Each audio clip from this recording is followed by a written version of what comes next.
Good morning. I'm sorry I can't be with you this morning, but I did want to share this message with you. And happy day after Christmas. I hope you all are sitting there taking a breath. This Christmas season is a season of joy and gratitude, a season for generosity and peace, a season to celebrate the light that shines within each and every one of us. It is a joyous time. But sometimes after Christmas, I experience a letdown. The excitement and anticipation building up to Christmas Day is gone. Gifts have been given, meals have been shared, homes have been cleaned, messed up, and put back together again. Family may have come and gone or may still be with us. Things probably need to be put in order again in the house, but the rush of getting things done for Christmas is over.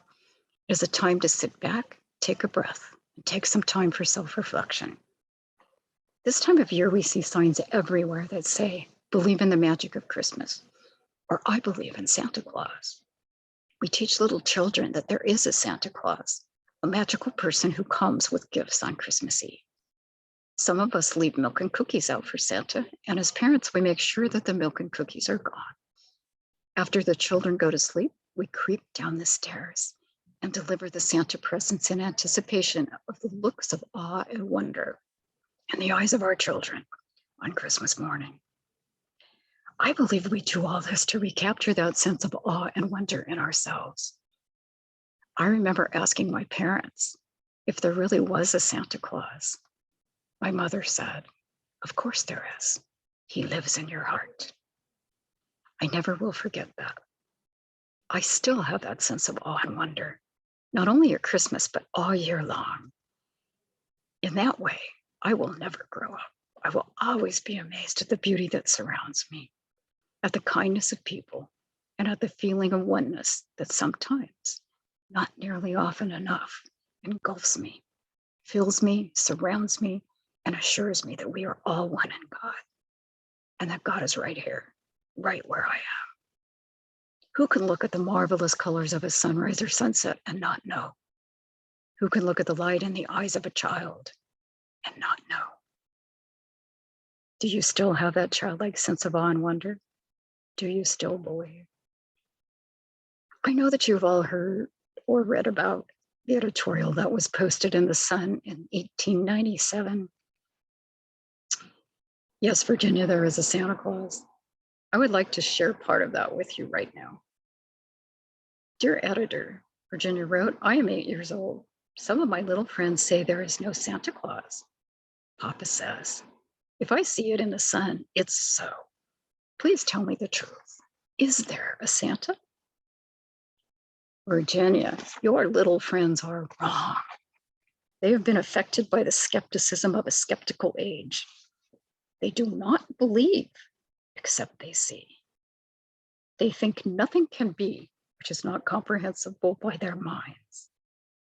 All minds, Virginia, whether they be men's or children's, are little. In the great universe of ours, man is a mere insect, an ant. In his intellect as compared with the boundless world about him, as measured by the intelligence capable of grasping the whole of truth and knowledge. Yes, Virginia, there is a Santa Claus. He exists as certainly as love and generosity and devotion exist. And you know that they abound and give to your life its highest beauty and joy. Alas, how dreary would be the world if there were no Santa Clauses. It would be as dreary as if there were no Virginias. There would be no childlike faith then, no poetry, no romance to make tolerable this existence. We should have no enjoyment except in sense and sight. The eternal light which childhood fills the world with would be extinguished. Nobody sees Santa Claus, but that is not a sign that there is no Santa Claus. The most real things in the world are those that neither children nor men can see. Did you ever see fairies dancing on the lawn? Of course not, but that's no proof that they're not there. Nobody can conceive or imagine all the wonders there are unseen and unseeable in the world. You may tear apart a baby's rattle and see what makes the noise inside, but there is a veil covering the unseen world which not the strongest man, nor even the united strength of all the strongest men that ever lived, could tear apart. Only faith, fancy, poetry, love, romance can push away that curtain and view and picture the supernal beauty and glory beyond. Is it all real? Ah, Virginia, in all this world, there is nothing else real and abiding. No Santa Claus? Thank God he lives, and he lives forever. 1,000 years from now, Virginia, nay, 10,000 years from now, he will continue to make glad the heart of childhood. And I have added that he will continue to make glad the childhood of all men. Now, I'm sure that the editor was not writing about Santa Claus. I think he was writing about the spirit of Christmas, the spirit of the gift that was given to us in the physical form of the great example, Jesus Christ. His teachings are our gift, the greatest gift of all. He showed us the way to truth, love, peace, harmony, and abundance. He showed us that we were all children of the one God, and if we believe, all things are possible. Now, what exactly does it mean to believe? Merriam-Webster Dictionary defines to believe as to accept something as true, genuine, or real, or to have a firm or wholehearted religious conviction or persuasion, to regard the existence of God as a fact. Well, certainly in science of the mind, we regard the existence of God as a fact. We believe that there is only one God and that the power of God runs in, around, and through all of creation. God, by whatever name you call him, there is only one. Ernest Holmes, our founder, says that there is one spirit in which we live, one mind by which we think, one body of which we are a part of, and one light that lighteth every man's path. The other definition says to accept something as true. The last couple of years have been very trying for many of us. We've been exposed to so much negativity in the news, on TV, the radio, and even on our phones and computers, and from friends, neighbors, and families. What do you accept as true? Do you accept the skepticism of the world, or do you see through the conditions to the greater truth? The truth that life happens, and every seeming obstacle is an opportunity for growth and expansion. Sometimes it can be hard to see the light in the situation. It can be easy to let ourselves be affected by conditions, to believe what people say. I can certainly speak from personal experience about that, and you may be tired of hearing about this, but I know you've all heard about my challenging life this year. And I just recently found out that due to my injuries, I was not expected to walk again independently. I am extremely grateful that I didn't know that, because I'm afraid that it might have let it affect my recovery. There was never a moment when I doubted that I would walk, that I would be able to golf, I would be able to have pretty much the same physical life I had before. I knew that the power of God was healing me.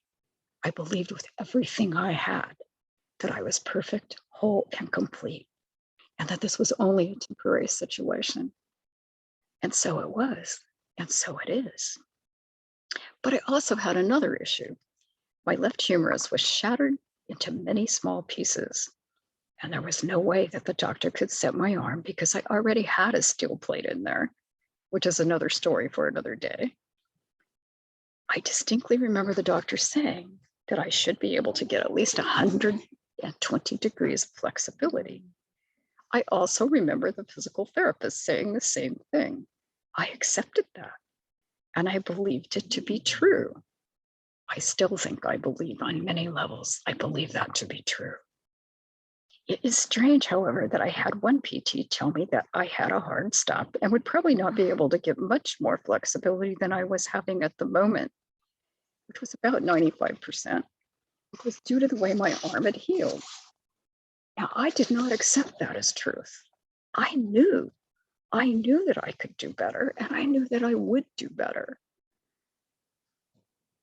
Why did I accept 120 degrees, but I wouldn't accept less than that? What is my belief about my arm? Why can't I know that my arm will be fully functional the same way I knew my legs would be? I think I'm listening to those voices of the experts in my head instead of listening to that still small voice inside that always speaks the truth. And listening to that voice that says the power of God is healing me now. Well, the power of God is healing me now. Maybe just not as quickly as I would like. I think those things are things that many of us struggle with. We know we can do better. We know we can control conditions. We know we have the power and that with God, all things are possible. We know it intellectually, but do we feel it? Deep down in our heart space, that space where we live and breathe and have our being, do we really know without a doubt? Sometimes I do. But sometimes I need a little help in knowing the truth. I work on it every day. I meditate. I do affirmative prayer. I have a practitioner with whom I work on a weekly basis. He knows the truth for me and will continue to do so until I can know it for myself. The other thing I have to remind myself continually is that, as Raymond Charles Barker said, God doesn't give us things, He gives us ideas.